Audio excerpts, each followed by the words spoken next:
USC landed 5 big-time recruits in one day.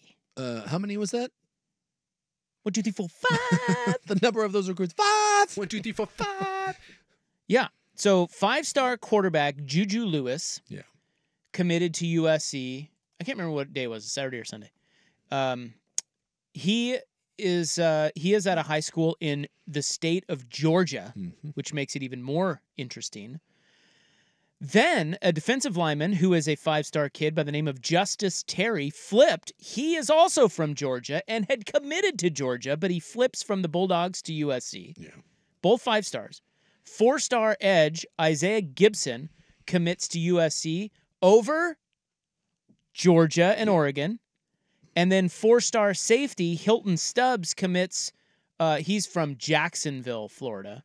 And he commits to USC over Florida, Florida State, and Miami. I also read, and I'm sure this has no coincidence whatsoever, but I read an article this weekend about how USC's NIL collective has really kicked into gear, and they are working with 3 times the budget that they had last year. Wonder how they did that. I don't know. Look, obviously they got they got enough money there. Well, yeah. So how is it they just now fattened up their NIL? I just think it's kind of adorable that like people are like, oh, Lincoln Riley on the recruiting trail. Yes, but at the same time, is it possible that you just, again, are working with 3 times the amount of money? And USC is an attractive program in L.A., and when you're able to pay kids the going rate, you land them. The other thing here is that Lincoln Riley hired a defensive line coach by the name of Eric Henderson. Yeah.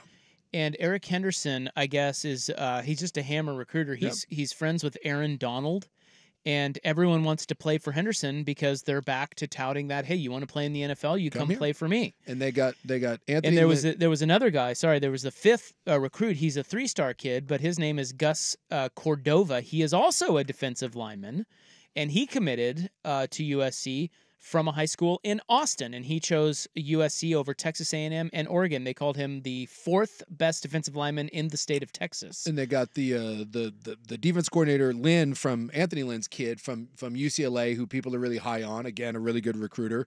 And supposedly Lincoln Riley is telling people that there's wholesale changes coming, that he has given his defensive coordinator carte blanche, do what you want, and they're determined to build a defensive juggernaut down there, kind of like obviously what Lanning's trying to do up there when he got to Oregon. He put an emphasis on getting better up front, and Lincoln Riley apparently has woken up and especially going into the Big Ten. Hey, we better get a lot better on that side of the ball because you had a Heisman Trophy winner, supposedly the best player in college football, and you won 7 games because you couldn't stop a nosebleed. So someone got into the USC boosters' ears and was like, hey, we need more money and we need a defensive coordinator. And here you go. Maybe this is the start of something down at USC. Now, these are all 2025 commits, so there's a long way to go before signing day. Yeah. As you know, pretty much anything goes now. So you never know. These are all just verbal commitments. But the USC class is now ranked 3rd nationally and number 2 in the Big Ten, all because of one big day over the weekend. Yeah. So now someone just needs to come up with more money to pry him away, and Yeah, something tells me with Juju Lewis, Justice Terry, and I think Isaiah Gibson is also from Georgia. Yeah. Something tells me you have not heard the last of Georgia here. Yeah. Yeah, Georgia's not going to take this line down. Kirby Smart has steam coming out of his ears. He does right now, based off of this. This is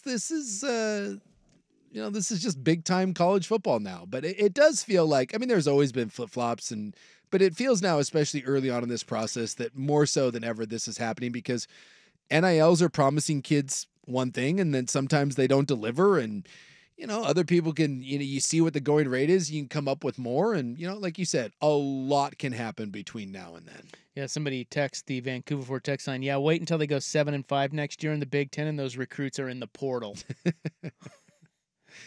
Well, and someone said... Well, they wouldn't be in the portal. They would just decommit. Yeah, decommit. Because, again, they wouldn't play till 2025. Yeah. Someone said in the old heads at SC did not think they needed to pay to get out-of-state kids. They were only paying in-state. Like... That whole idea of you don't have to pay kids, boy, why would you have to pay in-state only? That's kind of dumb. Yeah, that's so stupid. Like, Like you have a beat on the in-state kids already, or at least you should. Well, like that supposedly that was Washington's whole MO though, is they didn't want to pay kids to come. They were like, no, come here, and then if you perform, we'll pay Yeah, you. nice plan. Whose plan was that? Was that Cohen? Was that? It's not DeBoer. That was their that was part of the part of the problem up there. You know, when DeBoer was Who makes these decisions? How far up their ass is their head? How far up your ass is your head? That was supposedly one of the problems when DeBoer, even when he was winning, they weren't lighting the world on fire with recruiting. And one of the things was they didn't want to pay kids to go there. That was the idea of we'll take care of our own, but we're not going to get into this whole pay for play thing. And the rest of the country was looking at him like, what? By the way, when DeBoer got to Alabama, that sure changed real fast. What yeah, exactly. are you talking about, man? Come on, man. Dude, there's a going rate now. I mean, shoot, half of these schools have universal income now. Yeah, there's a going rate, and you would think that the AD and the coach would know that. Yeah. You could do the Chip Kelly method and just get bitter and then not recruit anybody. The best part of football is football. And so you got to do football. You got to do football. I love, by the way, and it's a sneaky little FU, that when they tried to fire Chip Kelly and then he won and they brought him back, he just decided to not recruit. He was like, yeah, no, we're not doing this. I'm not bringing in a single GD player. Screw you. Well, I tell you, I'm out of here. Is he just a great example of you just, like, think back to when he first started at Oregon. Yeah. And look at his career arc. Mm-hmm. He is just the shining example of you can't predict any of this stuff. No. And maybe that exonerates the great Pat Chun and Scott Barnes or whatever. Maybe so. But just, if I told you what would happen to Chip Kelly's career, Would have never believed it. during Oregon's national title run, You guys shut up. No. you would have been like, Rob, you were an idiot. Well, we know I'm an idiot. Yeah. But you would, Double idiot. yeah, you're just like, oh my God, shut up. Stop talking. Well, How far up your ass is your head? What if I How would've- far up your ass is your head? What if I would have told you 10 years ago that the Pac-12 is dead, like it doesn't exist anymore, and that Stanford and Cal are in the ACC?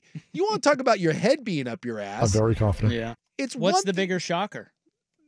The conference being dead. I mean, nothing says Pac-12 because the Pac-12 always was like, well, we swim and run real well. That's Cal and Stanford. It's a bunch of pompous West Coast schools that tout sports that no one cares about in academics. Which is why, that's right there is why it's maybe not as big of a shock as it should be. Yeah. Right there. Yeah. Because they've always had Yeah. And the landscape. way yeah. bigger bravado than actually than substance when it came to And as the money yeah, increased. and it became about one thing and one thing only, They football. just stayed in that little swimming pool that Yeah. they like to swim around in and they pat love themselves on the back. They love to tell you about their Olympic championships and their crew teams and whatnot. Meanwhile, the South was laughing at you, being like, "Yeah, we play football." Yeah, down we're here." going to go ahead and get USC and UCLA to the Big Ten. Thank you. And bye. And the whole thing crumbles. Yep. But give Scott Barnes a raise. Well, Pat Chun too. He got a raise and got to move to Seattle.